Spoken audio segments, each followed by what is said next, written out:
خدا دوست۔ ملک شام کے ایک غار میں ایک درویش ہر وقت عبادت الہی میں مشغول رہتا تھا۔ اس کا نام خدا دوست تھا۔ دنیا کے جھیڑوں جھمیلوں سے اسے کوئی سروکار نہ تھا، اور اس کی قناعت اور بے نیازی کو دیکھ کر لوگ اس کی عزت کرتے تھے اور عقیدت کے پھول اس کے قدموں پر نچھاور کرتے تھے۔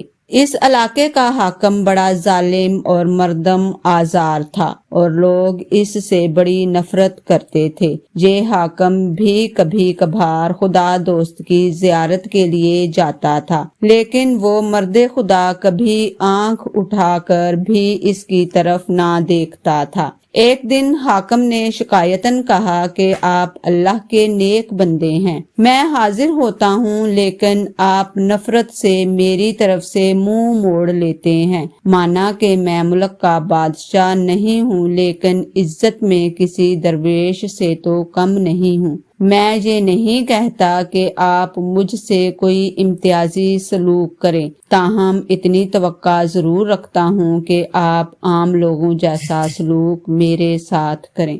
خدا دوست نے جواب دیا، اے حاکم، کان کھول کر سن لے کہ اللہ کی مخلوق تیرے ظلم سے نالاں ہے۔ اگر تو اللہ کے بندوں کا دشمن ہے تو میں تیرا دوست کیسے بن سکتا ہوں؟ اور اگر میری تیری دوستی کی کوئی راہ نکل بھی آئے تو اس کا کیا علاج کہ خدا تجھے دشمن سمجھتا ہے، اور خدا سے دوستی رکھنے والے کی اگر کھال بھی ادھیڑ دی جائے تو وہ دوست کے دشمن کا دوست نہیں ہو سکتا۔